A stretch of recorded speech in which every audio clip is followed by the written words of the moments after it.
All right, sports fans, I got to re-record this episode because the audio got messed up, like some of the other videos here.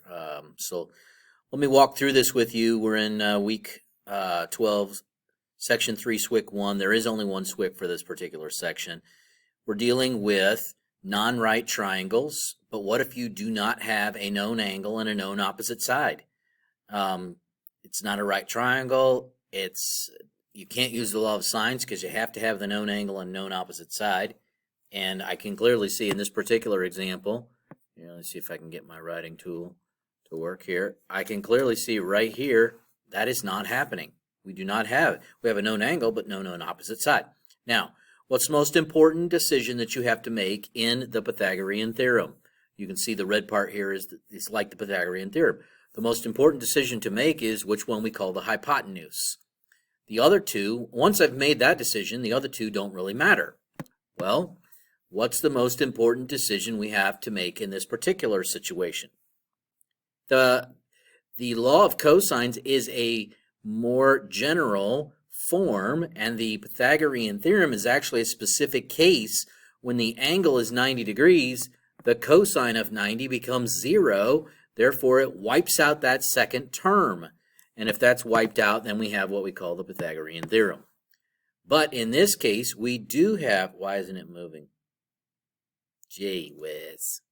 I don't think I hit play on the other video. I think I'm a dork. Number one, and the only Swyk of this particular Gee assignment. whiz. Messed up my own video. Okay, let's see how I can do this. I gotta pause this one. Where you at? Where's your controls? There we go. All right, so you can see I'm zooming in on this equation here. I might have to drag the video a little bit ahead. I want you to realize that one of these, either this end or this end, is going to be the variable of your equation.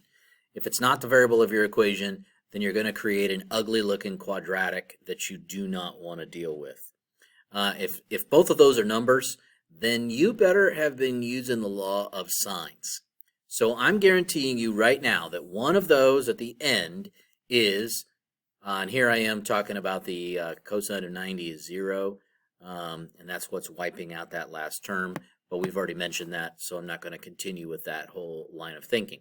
You have to understand that the law of cosines has a side on this end and an angle on this end, and they are opposite of each other in the equation. Okay? I'm trying to illustrate right here how the cosine 90 would wipe out that whole extra term. But we can continue on. We don't need to worry about that. I will try to advance this maybe. Come on. Why isn't it letting me? There we go. There we go. Moving on. Moving on. Come on. Move forward. Move forward. Come on. We can do this. Okay. We already know it's going to be... Okay, here we go. Let's pause this and take a look at this. So, we've decided that the 95 goes on the right-hand side of the equation. Then that means that the other end has to be the x, because 95 and x are across from each other. Now, after that, I don't care whether you call one of these blanks 2 and the other one 6, or vice versa, because you need a 2 and a 6 and a 2 and a 6.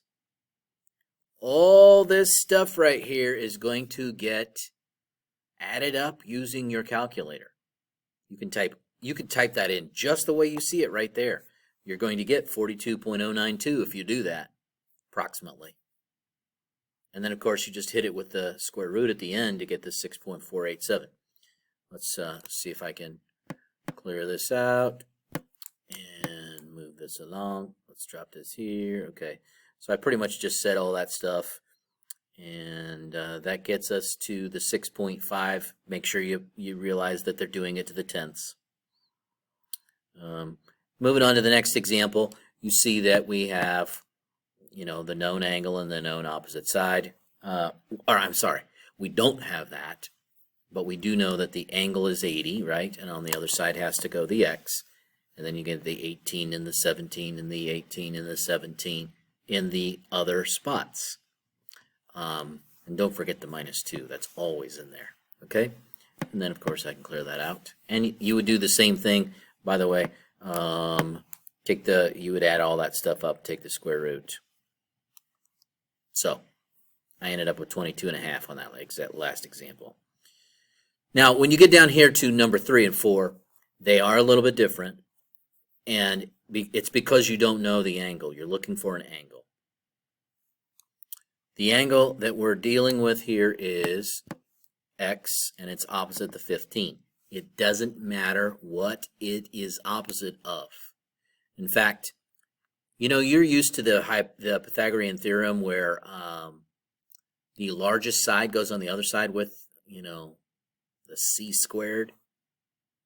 It doesn't matter what it is. The law of cosines can handle it. As you can see in my example, I've got 15 over there. That's not the largest side. Don't get hung up on that, okay? Get hung up on understanding. If that's the pair that you're dealing with, 15 is on one side, x is on the other. Okay, now, I'm hoping that I zoom in a little bit here so you can see. Oops.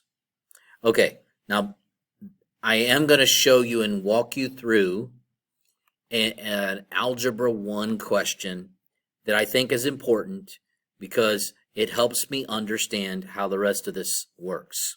Okay, so I wrote out this equation right here. Let's see, come on.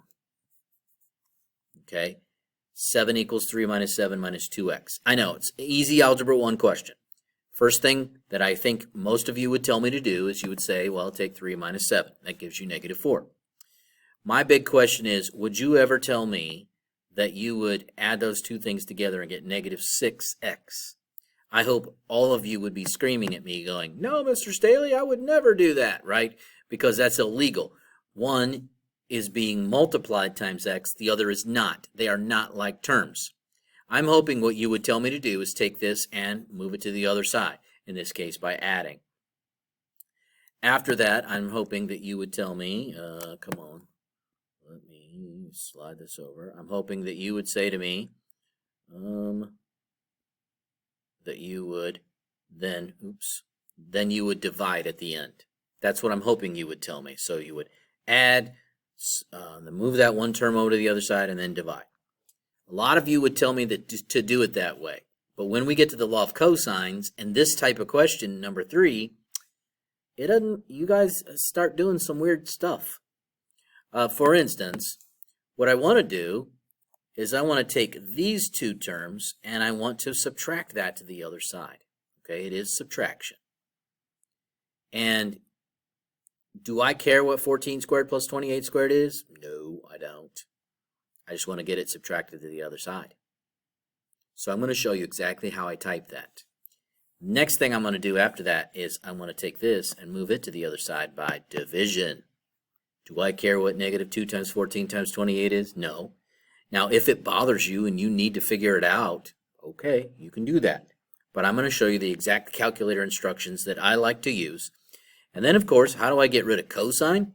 That'll be cosine inverse, right? Cosine inverse, which is the feature right above your cosine button. You've used that in the previous Swyks.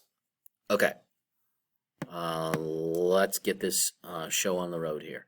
So let me move this over. Boom, boom, boom. So here are my calculator instructions that I like to use. First thing I like to type is this: 15 squared minus parenthesis. That's important. 14 squared plus 28 squared, parenthesis, okay? I'm subtracting a chunk to the other side. Next thing I'm doing is I'm dividing by a chunk. Notice how I type that. Now, when you hit the division key on your calculator, it will spit out ANS for answer. And then you'll notice I have a parenthesis and negative 2 times 14 times 28, end parenthesis. That's important. So the calculator will figure that part out. Then the last thing I want to do is cosine inverse. Notice it's right above the cosine button. Cosine inverse. The answer button for the Texas Instrument calculators is toward the bottom, and it is usually on the negative. There's a little negative at the bottom, not the subtraction symbol, the negative at the bottom.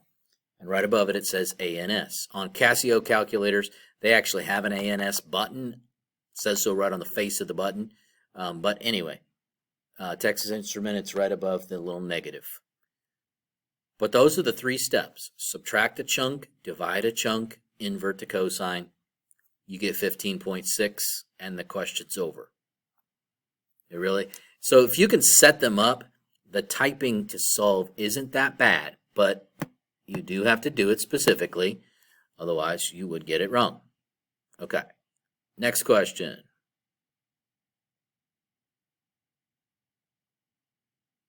Okay, so when I set this one up, I've got x and I've got 11. So that means 11 is going to go over here. X is going to go at the other end. So I need a 10 and a 16 and a 10 and a 16. So here's my subtraction part. I'm going to subtract that to the other side. Here's my division part. I'm going to divide that to the other side. And then lastly, invert the cosine. So you can see down here at the bottom, I kind of wrote out that same idea, just in a more algebraic way. So subtraction, I divided by this chunk to the other side. That would give me this really weird decimal right here. And then you do the cosine inverse of the answer to get your 42.7 degrees. And that's really all you have to do. And I hope that this is enough for this particular Swyk. I don't think there's anything massive that I do here at the end. Let me clear that off so it doesn't look so nasty. And I think that's it. All right. Talk to you later. Glad I fixed this. Where is my controls?